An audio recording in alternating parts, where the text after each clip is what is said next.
Is this the future of gun security? It's a high-tech revolving door, and it's a security system all in one, trying to get into keeping guys with guns from getting into malls and schools and theaters. That company's managing director, Robert Osan, he joins us now. We saw a little video today. We saw a little thing you put together, computer graphic.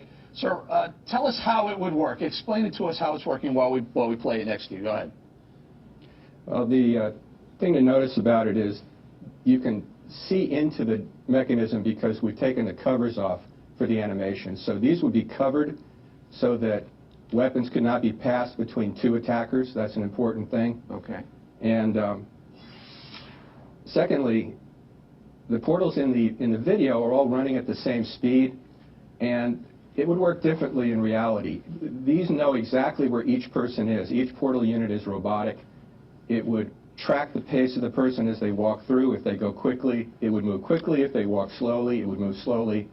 And then at one point in the middle of the cycle, if there's a weapon, it'll be detected by at least a metal detector. Okay.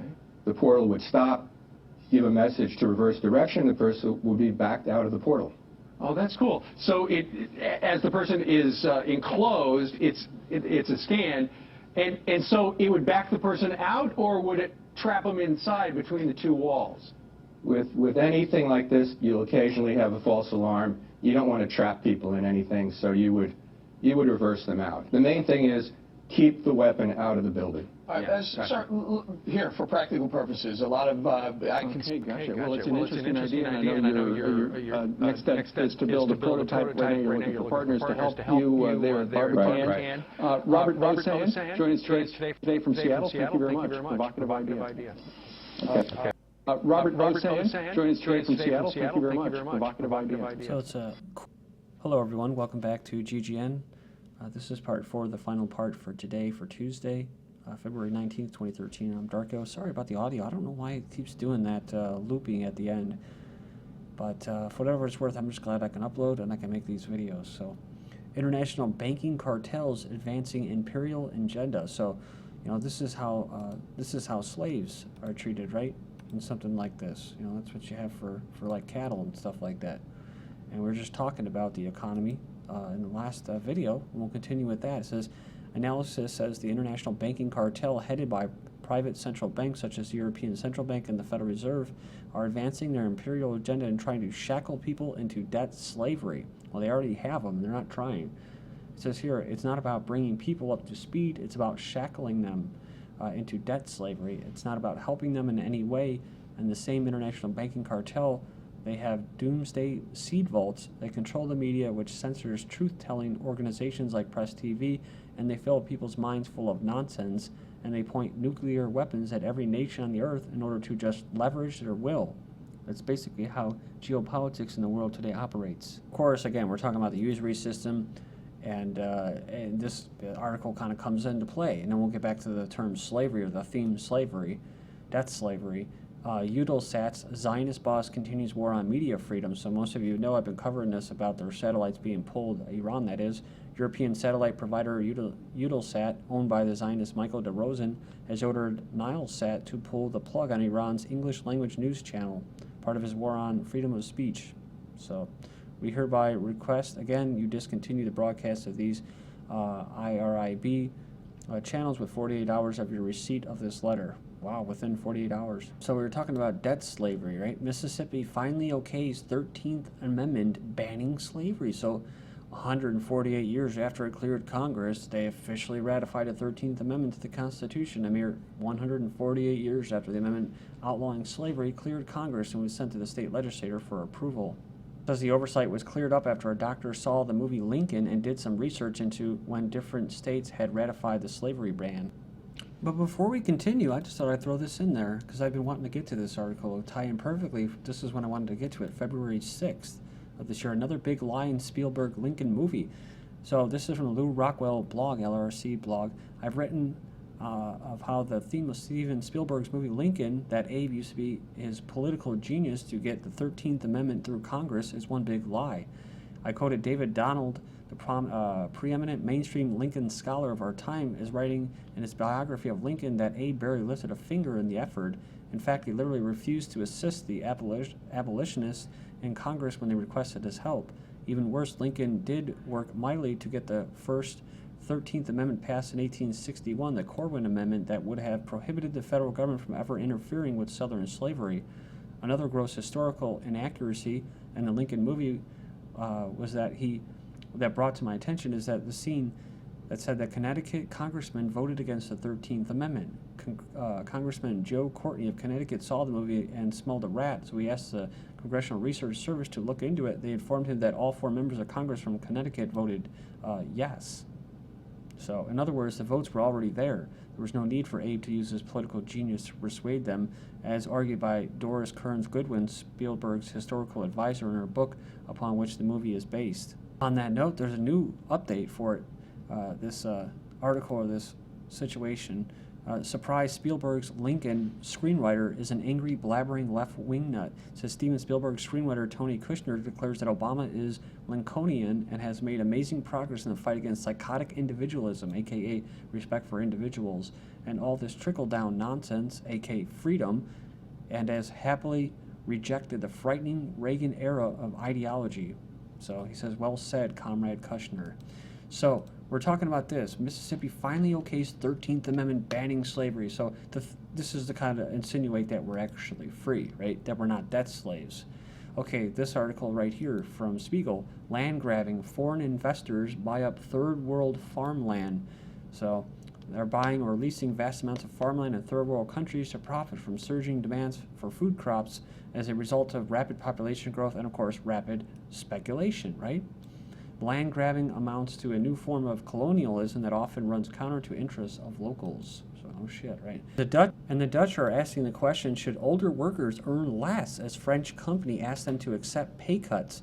French multinationals suggested in the Netherlands to ask older workers to accept pay cuts as a cost-cutting measure has touched a raw nerve as the Dutch economy faces a slowdown and rising unemployment.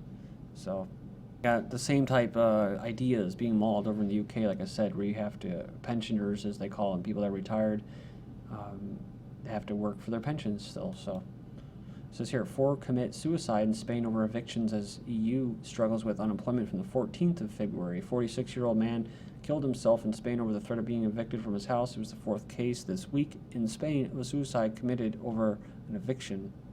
A friend of the deceased told a Spanish news agency, Europa Press, that people who knew him expected him to do so, as the man had warned many times he would commit suicide if evicted. So it says here the man had 2 daughters and came from Barcelona, where his family currently lives. Spanish woman sets self afire at bank. This is from the 19th, so it just happened. A Spanish woman has set herself on fire at a bank in Eastern City after losing her home to the bank over unpaid loans. So 47 doused herself with flammable liquid and set herself on fire after entering the bank on Monday. They managed to save the woman and put out the flames, so she was then transferred to by helicopter to the hospital. So are people really free? You know? Rahm Emanuel in 2016, and that was the thing. That was the whole thing with the Civil War. I've mentioned this before. Was that kind of the underlying theme? Was that as far as the powers that be, the Rothschilds, Rockefellers, all these interests. They had the Civil War carry out, and it expanded America. That's when you had the two going after each other and wiping out Indians while they were expanding west, kind of like as a distraction tactic to expand west was the Civil War. But the Civil War was also in itself like a psyop, because it made people think that they were all free now, that they were all equal, when they weren't. They were anything but equal, and they were anything but free. They just went from becoming indentured servants or slaves, because people always think of blacks as being the only slaves. There was a lot of white Europeans that were slaves and indentured servants. And, when they said they're ending slavery, they weren't talking about debt slavery. So that was a conversion from physical slavery, where you can see where you're wearing the chains, like David Icke usually uses that analogy. Now you don't have that ball and chain on you. You're not a, quote, slave. Well, you are still. You're a debt slave. Well, at least most people are. If you're not, then God bless you. I mean, that's the environment that they've set up. And they have people like this who manage it, who have dual citizenship, who are Zionists and stuff. And it says here, Rahm Emanuel in 2016, Daily Beast says he's been talking to donors. So the political rumor of the day from the 15th of February is Rahm Emanuel might run for president in 2016. So I would definitely not be surprised if he ran, because he's in charge of the mega region right now known as the Great Lakes for the mayor city of Chicago, which I'm here for a short period is a shithole, and I hate it. Can't wait to go and leave. So it says here, Ron Paul supporters, Rand Paul might have already started his 2016 presidential run. So Rand Paul, like I said, again, big Zionist. He's already made the statements all in the recent past. He's visited Israel, so we all know what he is, what he represents. Then I just thought about something just in the past week that I never thought about, which is pretty obvious, which is Ron Paul was never meant to win. Ron Paul was there to build up a base of young voters who were pissed off and mobilized, and he could actually scoop up all those voters and all those grassrooters, as they say, supporters. So, man, they're good. They are really good. Like I said, they know what the opposition wants. They know what people are pissed off about, and then they'll give them what they want to hear. And then people, when they get screwed over, they say, well, what happened? He didn't fulfill his promises. It's like, well, what are you going to do, you know? It's not like in the olden days where you knew who was in charge. You had a king or you had whatever, and you can go and you can just sack them, dude, and you hang them, whatever. And it's over with. You at least start, and maybe you'll have 7 years or at least your life's worth, as long as you're willing to fight for your freedom. You'll have it, right, for 7 years or a decade or whatever, a generation, but then it'll go away. If the young people they don't know what it is, they're not used to having to fight for it. And that's where we're living in right now. People have been so distracted with all these creature comforts and cheap crap goods from overseas to basically mask their standard of living being lowered. So, you know, it's going to come, right? Harvard law professor. So this Alan Dershowitz says leading candidate for papacy is an anti-Semite. So, of course, Dershowitz is probably a Jew. Harvard law professor says this Cardinal Oscar Andres Rodriguez of Honduras blamed the Jews for scandals surrounding Catholic sex abuse and compared Jewish-controlled media with Hitler. So it's pretty interesting. So this guy's actually blaming Jews for the scandal surrounding the sexual misconduct of priests. So I don't know what that means, but it goes on and says he's argued that the Jews got even with the Catholic Church for its anti-Israel positions by arranging for the media, which of course he said they controlled. So this is just like Hegel right now, who's having to deal with all that crap. Romania bust Israeli human egg trafficking ring. So we already know about Israel's a big organ trafficking country. It says here, Romanian police on Tuesday busted a human egg trafficking ring involving Israeli specialists in assisted reproduction just months after several Israeli doctors were sentenced in a similar case. Moving on here, designing life. Should babies be genetically engineered? So this is what the new slaves will be like, right? So you can go in there and check it out. I'm going to keep moving for time's sake, but I've already covered this before in an article titled Handmade Babies to Save the Planet in the Name of Climate Change. Designer babies to make them shorter, to make them not eat meat. And of course, what desirable traits are desirable to who? To the elites, to the controllers, to the engineers, so that you'll be passive, like how they drug the water. I just covered an article about how fish are easier to catch now because of all the drugs and antidepressants in water. They've become more relaxed, and they don't travel with the herds anymore, and they're off by themselves, and they get killed.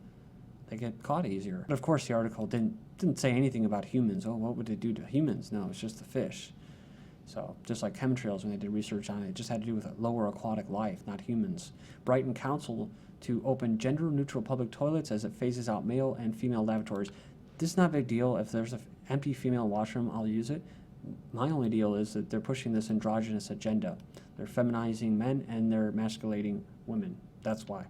Texas parents, okay, we won't make daughter get abortion. After being slapped with a lawsuit, Texas parents have agreed in court that they won't demand that their 16-year-old daughter have an abortion. So, says now the girl and boyfriend plan to get married. Says the girl is old enough for legal marriage with parental consent in Texas. CIA serves as corporate sponsor for National LGBT Conference. Figure that. I'm going to talk about the CIA's efforts to become an employer of choice for the LGBT community. So the CIA participated in this event as part of a nationwide outreach to diverse communities with mission-critical talent. Then you have GOP building coalition of the old on gay issues. So it goes on here and it says that the GOP is what?